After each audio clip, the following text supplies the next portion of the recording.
Good morning. This is a virtual lesson today. So, welcome to Barksdale's Virtual Academy.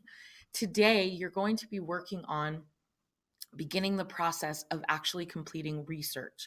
So, last week, I gave you the directions, due dates, and you started kind of circling around what were topics that you were interested in. And today, you really should start delving into that one topic more than any other that's going to drive your research and come up with an initial thesis based question. Remember, part of research is chaotic and messy. So, this is an initial question. The reason why I'm being aggressive, though, with my timeline is I want you to start delving into research. Your question may evolve, your question may change, your topic may change, but by the first week of May, you really need to make sure you're at a point where you're actually delving into the paper. If you want to stay consistent with meeting the due dates that I'm requiring of you and without falling behind. So, by Monday, your initial question is due. So please make sure you have that.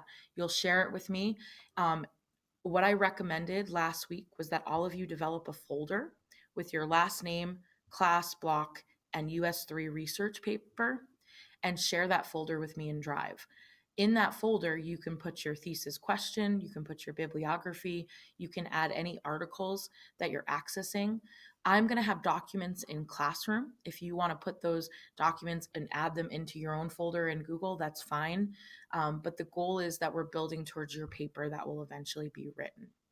So, if you remember that paper I also gave you with the directions, I gave you a second document called the Social Studies Research Process. And it was multiple pages and it broke down step by step how to begin the research process. So, step one is actually deciding if this is an expository or persuasive writing piece, which we understand it's persuasive. And step two is actually what you're going to start working on today. So after this tutorial, there are two other tutorials that I would recommend you watch. One is how to use EBSCO, and the other is how to use Google Scholar. A note about those tutorials, they were created last year when we were still using EasyBib. So with that, just ignore the part where it talks about putting stuff into EasyBib.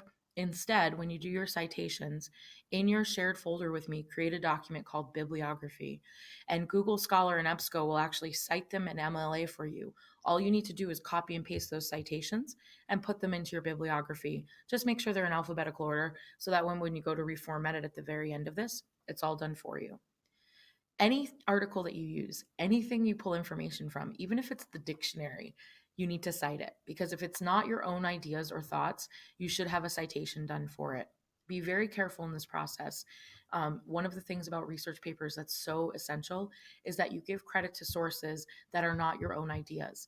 And that is going to, even if it's paraphrased, if it's not a direct quote, you still need to cite it.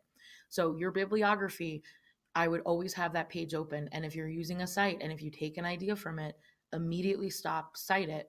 And that way you don't have to worry about it later. And you won't get accused of plagiarism. You won't lose points for having something that's not your idea. It will just help that. Okay, so the document that you see on the screen in front of you is shared with you in Classroom if you want to open it up. And what I've done is I'm going to give you pieces. You're going to work on step two today, which is defining and gaining a basic understanding of the topic or topics that you're researching. You're going to read background and you're going to start defining components of your question.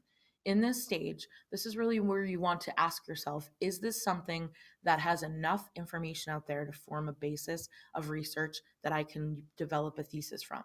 If you're finding the answer is no, then you need to immediately rethink topics. That's why I had you list out a bunch of them and try to find something that will have more meat to it. So I've broken this down into two parts. When you write a research paper, there are going to be multiple sections of a research paper. So this would actually be section one. And in section one, you are not going to state your thesis. So normally when you do a writing prompt, your thesis is in the first paragraph. In a research paper that is persuasive, your thesis does not appear really until the end of part two. Part one is literally laying the foundations for what is your topic, defining it, giving background, etc. So, what I've done is I've created two contexts to kind of give you some support about how to set up your notes. So, remember, one of the due dates is your note sheets when I say your research notes. These are the documents that I'm talking about. I would literally take your notes directly in these documents, and there's going to be 5 of them that will eventually be put together into a full paper. If you want to start writing your prose into this document, go for it. But these are the notes that I'm actually talking about. So I believe the due date was either May 12th or May 15th. These are the note sheets that I will collect. So next week, I will provide you with the next step of part 2 for your research paper and start to really push you to defining your thesis. So by the time we get to that May due date, you will have all the documents and you will have worked, if you have worked the way I've asked you to work, those notes being turned in should not be anything that's overly stressful. All right, so defining the context of your topic. You want to define the main facets of your thesis. This is almost where you take your question and you break it apart. So, for instance, if I was looking at the gender gap in pay between men and women in private business, I might have a question about how does pay vary depending on gender. I would then, in this section, in question 1, I would list bullets that would define key terms. What is gender pay? What are figures and statistics that are currently available from, like, maybe the United States government in regards to pay gaps, or I might look at certain companies. I might provide some relevant data. It's a little bit of giving your evidence ahead of time that you may use later in your paper, but this is unbiased. So be very careful when you're providing this information. You're not providing it to argue yet. You're just providing that in 2012, a study showed this. The gender gap is often defined as this. It's very much, if you will, methodically defining to your reader what it is you're going to talk about. Now, as you're adding bullets, if I found that, like, women make 75 cents to the dollar that men make, and I totally made this up, so please don't take this as fact, then I would have an in-text citation where I might put Elliot. So remember, whenever you do a set of notes, you should have an in-text immediately after that fact. Ms. Barksdale, if the fact comes from the same source, can I cite it at the end? No. Every bullet you have should have a citation at the end of it, even if it's repetitive. If my article had multiple authors like Elliot, Smith, and Francis, the first time that I cite it, I should list all the authors. But the next time, the rule in MLA is I can actually put Elliot et al., which means I'm using the same article, but I don't need to list all the authors again.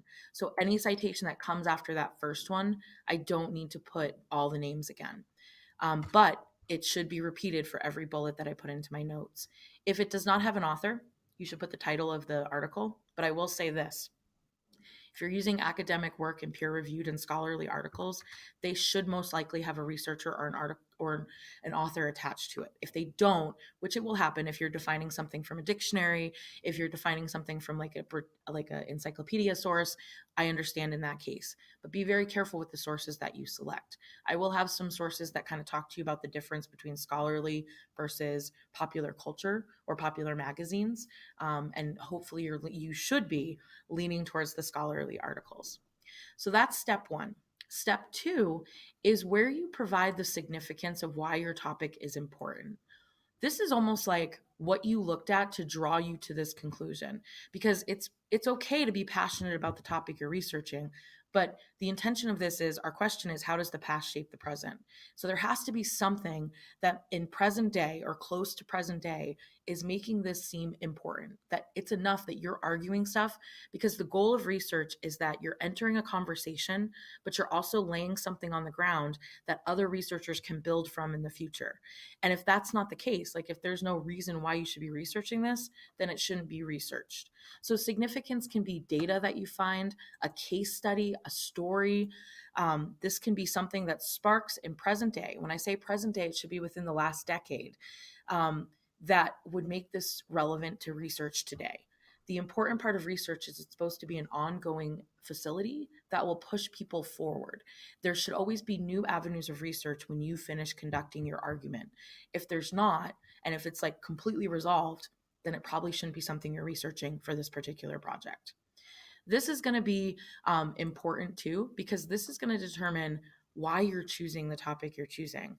Some of you, I think, are circling about things that you're interested in, but I also wonder, did you actually consider like what's out there right now happening that makes this a relevant topic? And some of you I've talked to have thought about that, and others I've heard, well, I'm passionate about this, I really like this topic. That's great, but now you need to find something that makes it relevant. So, case study, a data, like I said, a story about a particular person, a company doing something. If you want to go into the news and look for stuff and then take that information and find a peer review article, go for it. And once you list that story here, that's going to provide the context for why this research matters. And this is going to hook our reader into, okay, this is why I need to read this paper. Part one of your essay, it's not going to be substantially long. Mostly part one might be 1 to 2 pages. So don't be upset or frazzled if you're like, wow, my notes for this section are not overly intensive. They're probably not, because really this is defining, this is giving relevant data to why, to what it is, and it's also then providing significance.